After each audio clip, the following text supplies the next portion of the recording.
चलते हैं अपन आगे। गर्मी बहुत ज्यादा हो रही है, उमस हो रही है।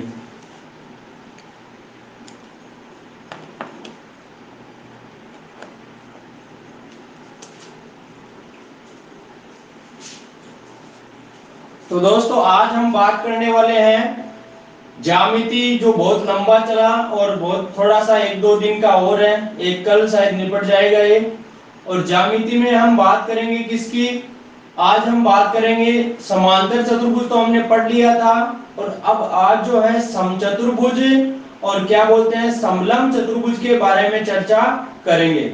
लेकिन उससे पहले मैं आपको एक बात बता दूं कि जैसे आपका एक कोई समांतर चतुर्भुज दे दिया आपको, और उस समांतर चतुर्भुज में क्या दे दिया कि यहाँ पर दो संलग्न भुजाएं दे दी। जैसे ये वाली भुजा मान लो आपको 20 दे दी और ये वाली 15 दे दी, ठीक है।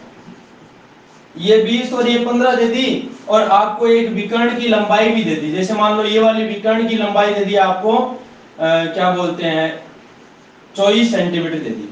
और आपको पूछ लिया कि इस समांतर चतुर्भुज का क्षेत्रफल क्या होगा। तो आपको ज्यादा कुछ दिमाग लगाने की जरूरत नहीं है, आपको ये देखना है कि भाई एक ये त्रिभुज बना है ना, इस त्रिभुज का क्षेत्रफल आप निकाल लेना। कैसे?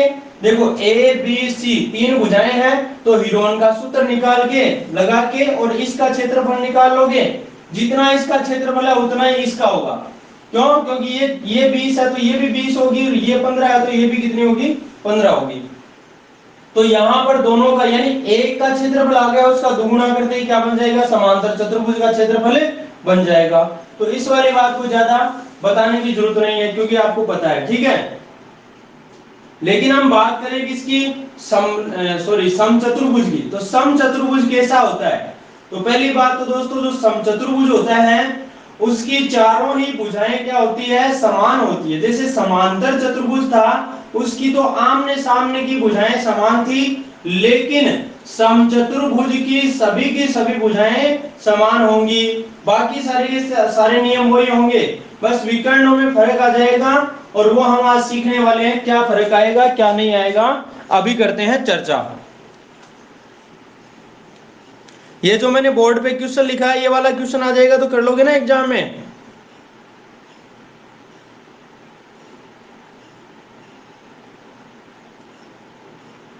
यस और नो?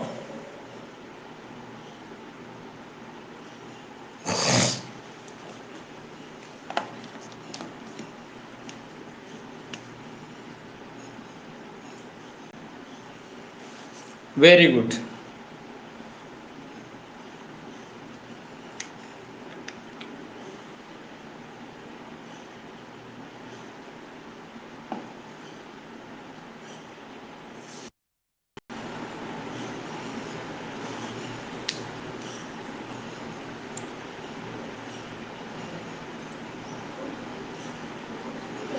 तो दोस्तों हम बात करेंगे किसकी? समचतुर्भुज की।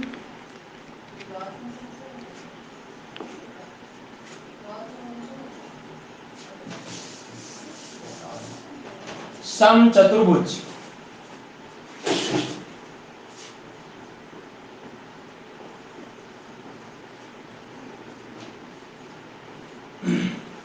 समचतुर्भुज बहुत इंपॉर्टेंट है, आपके ज्यामिति और क्षेत्रमिति दोनों में रोल रखता है बढ़िया वाला। और इसका क्वेश्चन पुट अप एग्जाम में होता ही होता है। तो दोस्तों यहाँ पर देखिए समचतुर्भुज कैसा होता है। तो बिल्कुल दोस्तों ये समांतर चतुर्भुज जैसा ही होता है, लेकिन इसमें होता क्या है कि जो सारी की सारी भुजाएं है ना वो बराबर होती है। सारी भुजाएं बराबर होती है, मतलब ये वाली भुजा ये चारों की चारों भुजाएं क्या है? बराबर है। यानी कि अगर इस भुजा को मैं ए मानता हूं तो इसकी ये भुजा भी क्या होगी? ए ही होगी। सभी की सभी भुजाएं बराबर होंगी। अब दोस्तों इसकी बात करूं तो इसमें क्या क्या विशेषता होती है? तो समांतर चतुर्भुज वाली सारी विशेषताएं होती है इसमें। क्या? कि इसके देखो ये वाला कोण है वो इस वाले कोण के बराबर होगा, ये वाला कोण इस वाले कोण के बराबर होगा, आमने सामने की भुजाएं समांतर भी होंगी। इसके जो विकर्ण है, इसके जो विकर्ण है मेरे दोस्तों, वो दोनों विकर्ण क्या होंगे? एक दूसरे को समद्विभाजित करेंगे। तो देखो विकर्णों की विशेषता का क्वेश्चन पक्का आता है एग्जाम में। कि विकर्ण जो है वो चारों में क्या क्या विशेषताएं होती है। चारों का मतलब समचतुर्भुज, समांतर चतुर्भुज, आयत और वर्ग।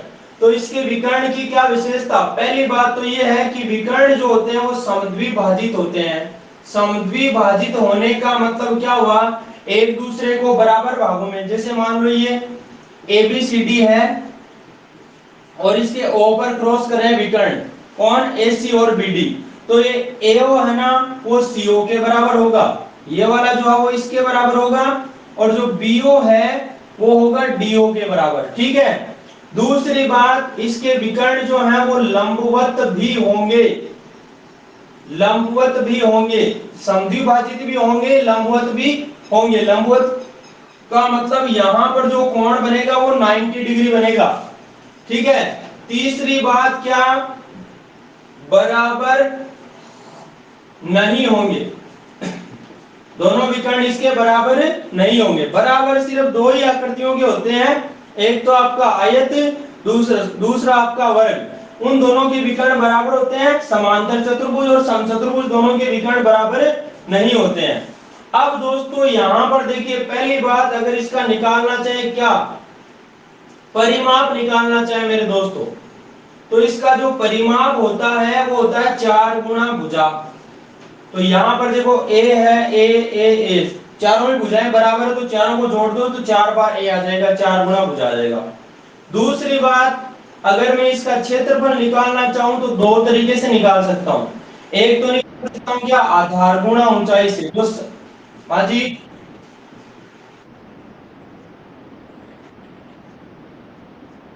हाँ इसके विकर्ण बराबर नहीं होते। हाँ, समकोण पर समद्विभाजित करते हैं, 90 डिग्री का कोण भी बनाते हैं, एक दूसरे को बराबर भागों में भी बांटते हैं, लेकिन दोनों विकर्ण बराबर नहीं होते। ये विकर्ण बराबर कब होते हैं, जब देखो ये वाली लाइन पूरी पूरी ऐसे हो जाती है, ये वाली लाइन ऐसे हो जाती है, यानी यहाँ कोण 90 का बन जाता ना, तो पूरा डायग्राम एकदम फिट फिट हो जाता और दोनों विकर्णों की लंबाई बराबर। ये जो थोड़ा सा झुका हुआ ना, उसकी वजह से एक विकर्ण लंबा होगा और एक छोटा होगा। ठीक है। हाँ, अगर ये वर्ग बन जाए ना तो क्या होंगे, इसके विकर्ण बराबर हो जाएंगे। ठीक है। अब इस आधार गुणा ऊंचाई से निकाल सकते हैं। हाँ जी, लंबवत का मतलब 90 डिग्री का कोण बनाते हैं ये ना यहाँ पर। ठीक है। अब क्षेत्रफल जो होता है वो आधार गुणा ऊंचाई से निकाल सकते हैं। कैसे, जैसे मान लो आपका ये क्या है, समचतुर्भुज है, जिसका आपको ये आधार दे दिया और ये लंब दे दिया, दोनों के बीच की दूरी दे दी, तो आधार गुणा ऊंचाई से इसका क्षेत्रफल निकाल सकते हो, अगर ऐसा दे रखा है तो। और नहीं दे रखा तो दूसरी चीज क्या आएगी, दूसरा किस तरीके से, देखो 1/2 गुणा विकर्णों का गुणनफल, ये बहुत अच्छा फॉर्मूला है, 1/2 गुणा विकर्णों का गुणनफल। हाँ जी,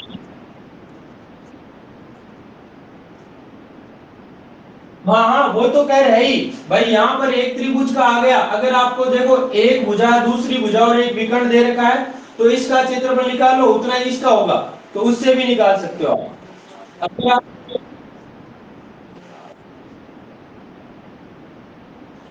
त्रिभुज हाँ सुनो सुनो मेरी बात सुनो, अगर आपका एक त्रिभुज है, इसकी तीन भुजाएं हैं ए बी और सी, तो यहाँ पर इसका पहले अर्ध परिमाप निकालते हैं जो कि होता है ए प्लस बी प्लस सी बटा दो। ठीक है।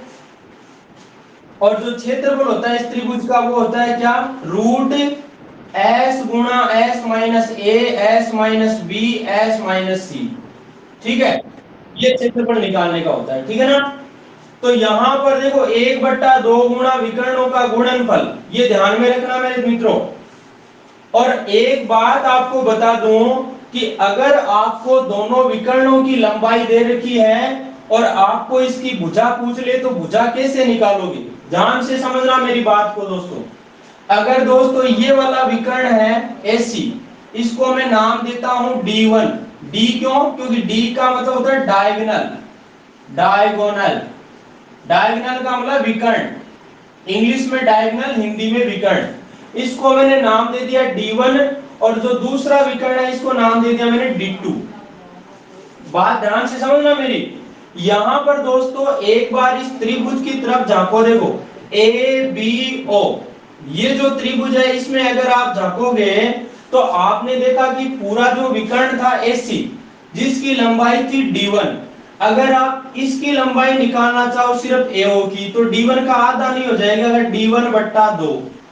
इसी तरीके से जो BD था वो पूरा D2 था, तो BO जो है वो इसका आधा हो जाएगा, यानी D2 बट्टा 2 हो जाएगा, D2 का आधा हो जाएगा।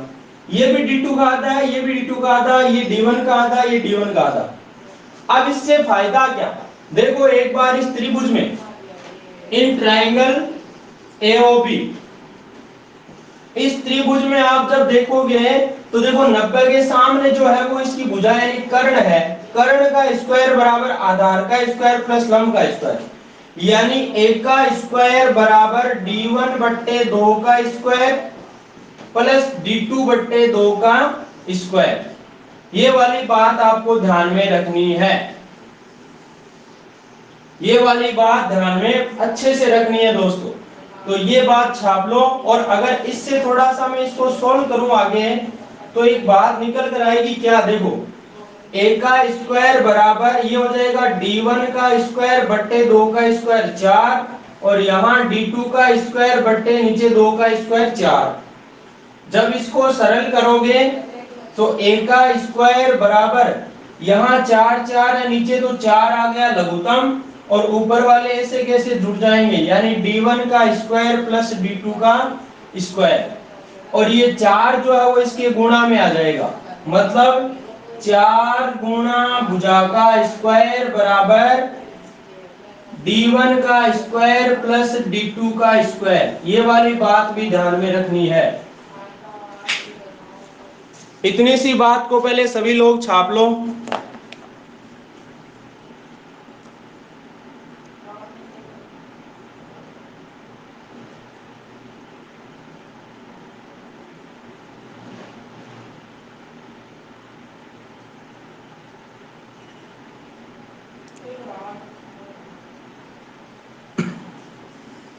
समझ में आ गई है क्या मेरी बात? यस और नो?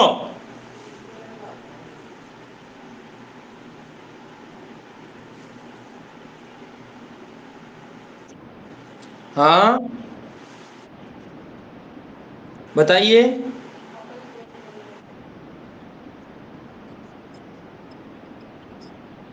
हाँ हाँ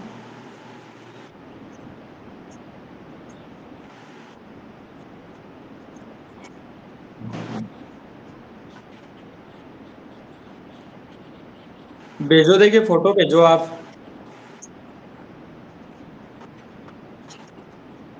अभी बोर्ड पे छपा हुआ है, आप मुझे बताओ आप ट्यूशन।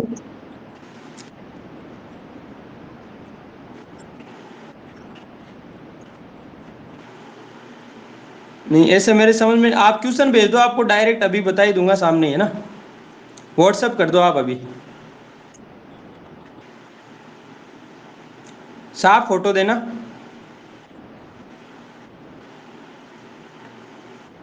दोस्तों ये वाली बात सभी लोगों के समझ में आ गई है क्या?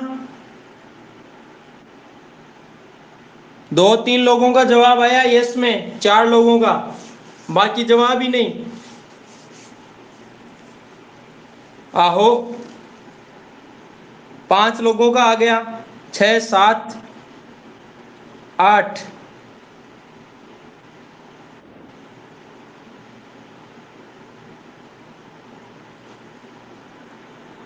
मतलब ये हुआ कि 20 लोगों में से 8 लोगों के समझ में आया है ना, 9 के।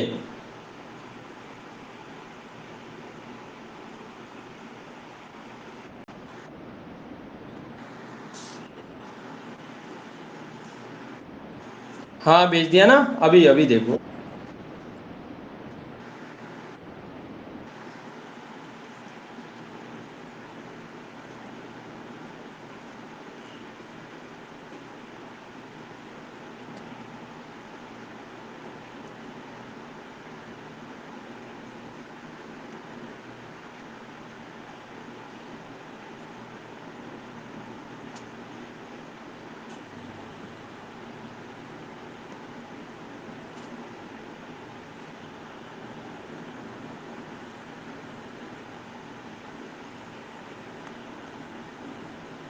यही है क्या 4 नंबर क्वेश्चन?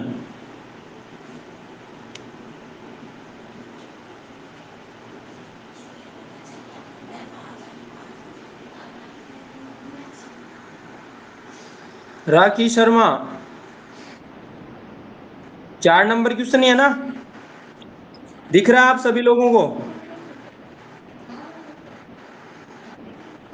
स्क्रीन दिख रही है क्या सभी लोगों को?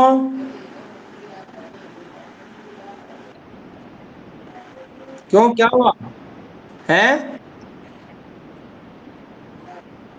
अब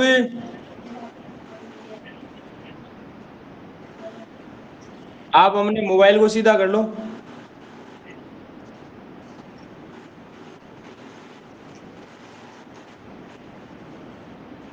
देखो, एक समांतर चतुर्भुज एबीसीडी है जिसमें एक्स और वाई के मान बराबर हैं। बराबर नहीं, इनके मान निकालने हैं मतलब।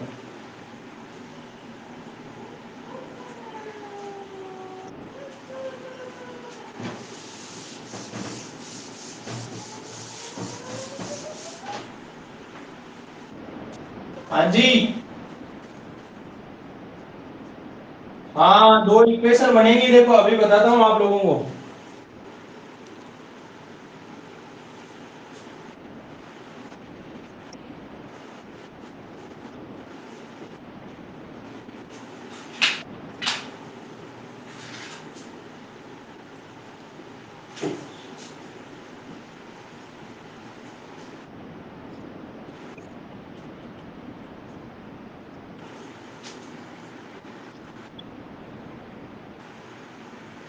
अब देखिए दोस्तों,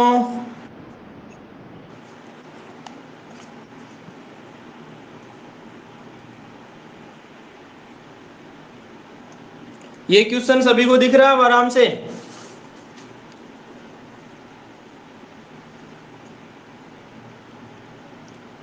अब इसमें हमें x और y का मान बताना है, तो मेरी बात समझना ध्यान से।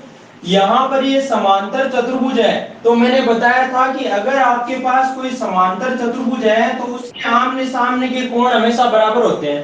मतलब ये वाला कोण इसके बराबर होता है, ये वाला कोण इसके बराबर होता है। और इस बात को जब आप पकड़ोगे तो आपको क्या मिलेगा यहां पर?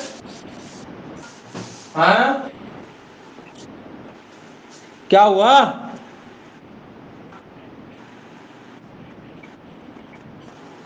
बोर्ड नहीं दिख रहा? आप देखो, देखिए गौर से।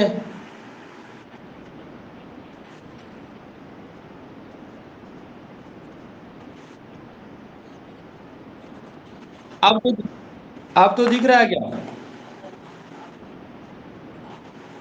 यार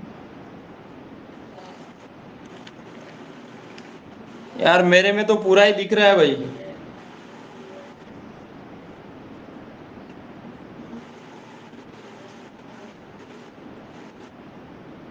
दिखने लग गया ना?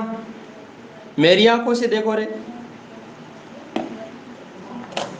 तुम्हें बोर्ड क्या, चांद सितारे दिख जाएंगे? हैं? देखिए दोस्तों, अब देखिए आप लोग ना, ध्यान से समझना कि ये वाला कोण इसके बराबर होगा और ये वाला कोण इसके बराबर होगा। जब आप देखोगे कि 2x प्लस 5y है ना, वो तो किसके बराबर है? 150 के बराबर है। और दूसरा आप देखोगे 4x प्लस वाई, वो किसके बराबर होगा? 75 के बराबर होगा। अब दोस्तों यहां पर दो समीकरणें बनी हुई हैं। जब आप इन समीकरणों को सरल करोगे तो यहां पर आप एक काम कीजिए, या तो जो x है ना उसके मान बराबर कर लीजिए, या फिर y के मान बराबर कर लीजिए। दोनों में से किसी एक मान को बराबर कर लो। अगर मैं x का मान बराबर करना चाहूं तो यहाँ 4 है और यहाँ 2 है, तो इसको भी मैं 4 बना सकता हूं। वो 4 कैसे बनेगा? जब इसको मैं 2 से गुणा कर दूं। या फिर मैं y को बराबर करना चाहूं तो यहाँ 5y है, यहाँ भी मैं इसको 5y बना लूं। यानी इसको 5 से गुणा करते ही 5y बन जाएगा। अब आपकी मर्जी है कौन से को करना चाहते हो। देखो मैं यहाँ x को बराबर कर रहा हूं, तो देखिए मेरे दोस्तों, जब आप इस समीकरण को क्या कर दोगे, इस वाले समीकरण को जैसे ही 2 से गुणा करोगे, तो देखिए 2x था, जब 2 से गुणा होगा तो कितना बन जाएगा 4x। ये 5y था, 2 से गुणा करोगे 10y बन जाएगा। और यहाँ 150 है, 150 को 2 से गुणा करोगे तो 300 बन जाएगा। इतनी बात सभी लोगों के क्लियर हो गई है क्या? यस और नो?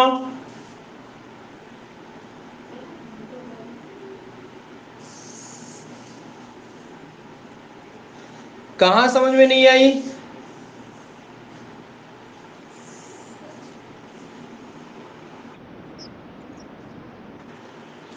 तो आपके में नेटवर्क प्रॉब्लम है, फिर इधर से तो सही है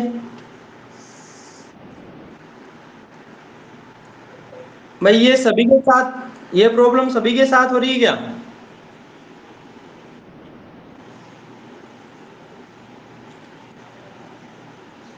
अब आ गया क्या?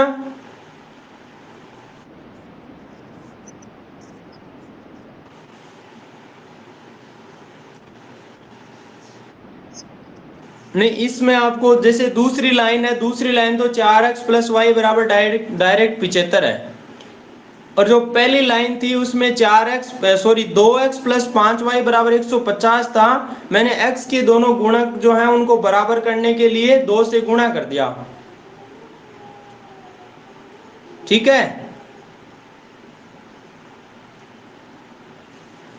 देखिए यहां पर समीकरण ये थी क्या, 2x प्लस 5y बराबर 150 था।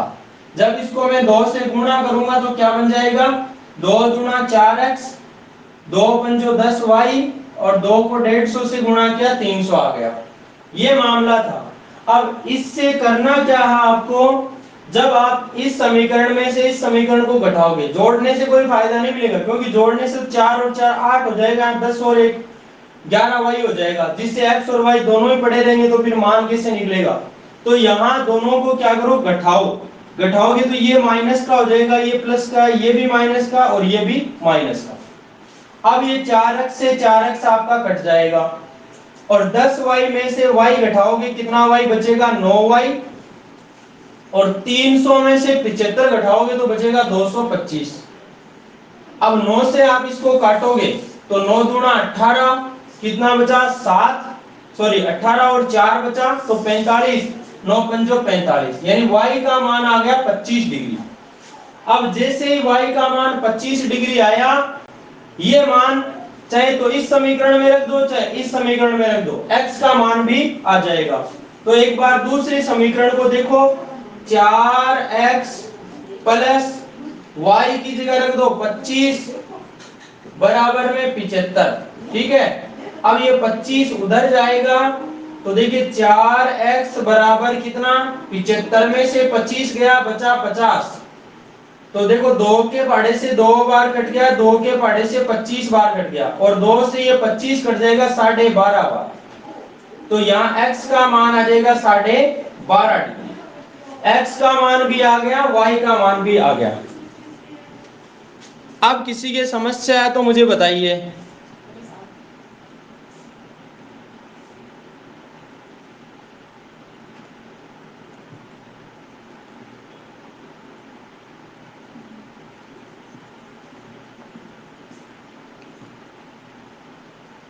नहीं है ना किसी के भी?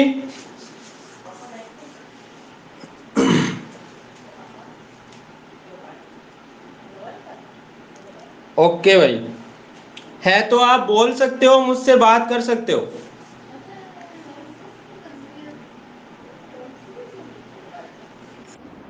हाँ बताओ।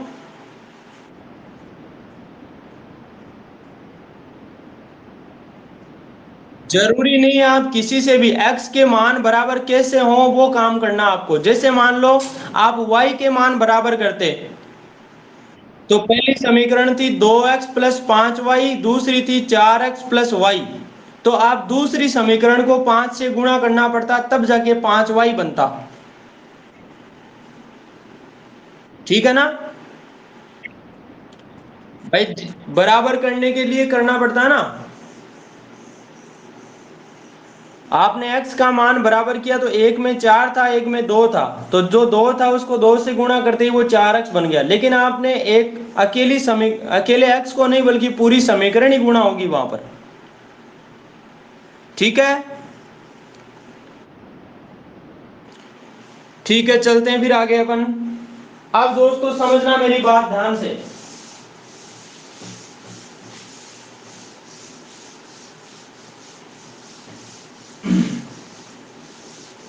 यहां पर जो समचतुर्भुज है इसका क्वेश्चन किस तरीके का बनेगा। पहली बात, पहला क्वेश्चन बना रहा हूं, एक समचतुर्भुज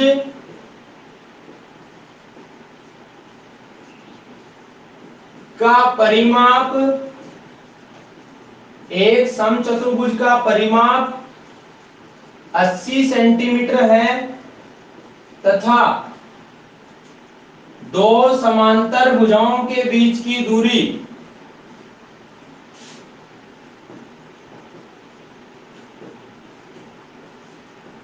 बीच की दूरी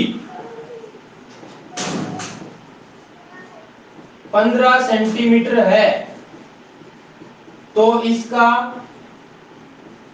क्षेत्रफल क्या होगा।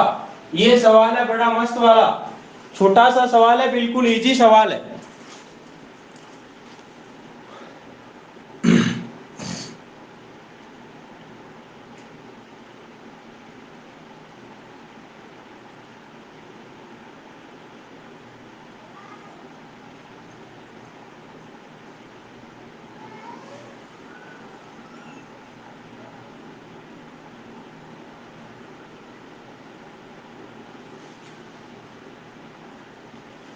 संदीप मेहता 1200, सुनील गोस्वामी 1200।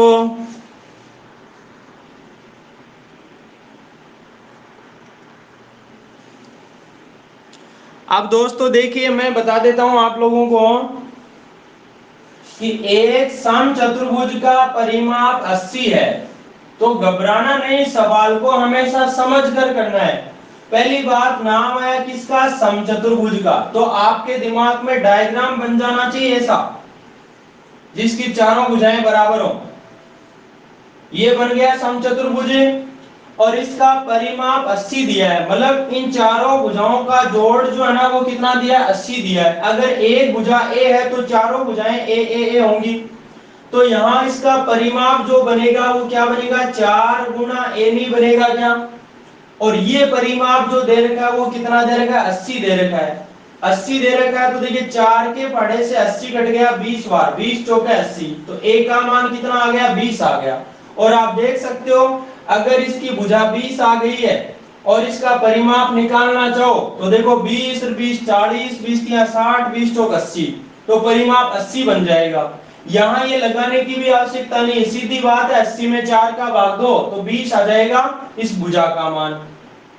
दूसरी बात, दोनों भुजाओं के बीच की दूरी, कौन सी दोनों भुजाएं, समांतर भुजाएं, 15 सेंटीमीटर है। अब दो ये समांतर भुजा ले लो चाहे ये वाली ले लो, यहां पर दोनों के बीच की दूरी 15 दे दी आपको, ये वाली दूरी 15 सेंटीमीटर दे दी है और आपको इसका क्षेत्रफल पूछ लिया है।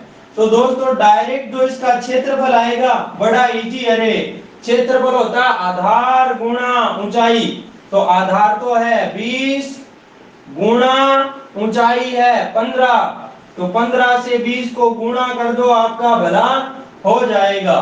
15 गुणा 2 कितना, 30, और एक आगे ये जीरो लग गया यानी 300 सेंटीमीटर स्क्वायर इसका क्षेत्रफल आ जाएगा।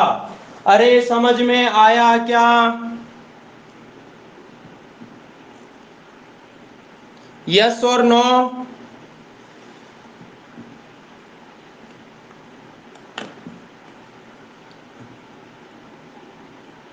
जिसके नहीं आया है मुझे पहले कमेंट करे फिर मुझसे बात करे।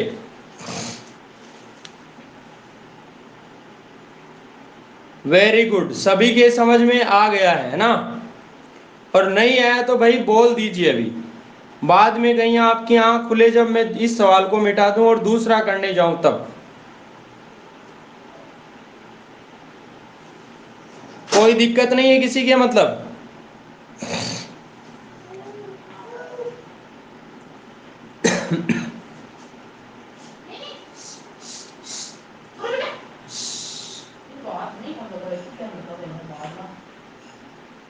दोस्तों ये जो सवाल है ना, इसका उल्टा एक सवाल बन सकता था, वो भी मैं आप लोगों को बता ही देता हूं।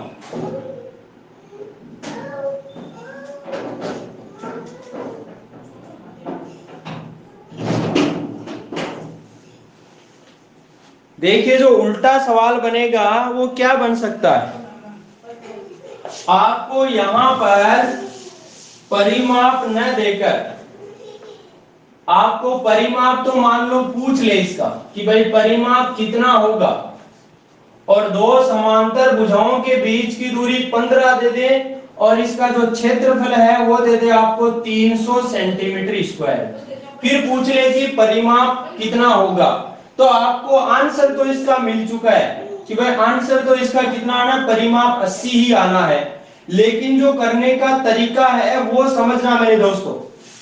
देखो आपको यही समझना है कि अगले ने दिया क्या है। इसने कहा एक समचतुर्भुज का परिमाप क्या होगा यदि दो समांतर भुजाओं के बीच की दूरी 15 है और इसका क्षेत्रफल 300 है। पहली बात, नाम है समचतुर्भुज का, तो बिल्कुल बना दीजिए ऐसा। फिर अगले ने क्या कहा, दो समांतर भुजाओं के बीच की दूरी 15 है, इन दोनों के बीच की दूरी आपको दे दी कितनी, 15 दे दी, और इसका जो एरिया है, क्षेत्रफल है, वो कितना दे दिया, 300 दे दिया। ठीक है, अब आपको पूछा है परिमाप, तो भाई दिमाग में आना चाहिए परिमाप आएगा कहां से, ये देवरी से तो चल के आने वाला नहीं, ना 12 से चल के आने वाला, ना कोटा से, ठीक है, और ना ही उधर एमपी शिवपुरी से आने वाला है। परिमाप आएगा इसकी भुजा से, तो इसकी भुजा का पता होना चाहिए। इसकी भुजा को मान लेता हूं मैं क्या, ए। तो जब इसको ए मानोगे तो आपको एक चीज मिल जाएगी, आधार मिल जाएगा और ऊंचाई मिल जाएगी, और आधार को ऊंचाई से गुणा करें तो वो किसके बराबर होता है, क्षेत्रफल के बराबर होता है। तो देखिए आधार क्या है, ए, गुणा ऊंचाई 15, और बराबर में जो क्षेत्रफल दे रखा है वो कितना दे रखा है, 300।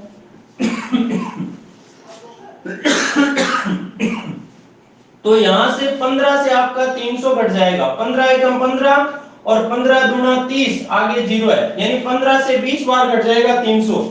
तो एक का मान कितना आ गया, 20 आ गया, यानी भुजा 20 आ गई, तो परिमाप डायरेक्ट निकाल सकते हो, 20 20 40, 20 या 60, 20 चौक 80, तो परिमाप आ गया है 80 सेंटीमीटर। दोस्तों शायद इस तरीके में किसी के कोई समस्या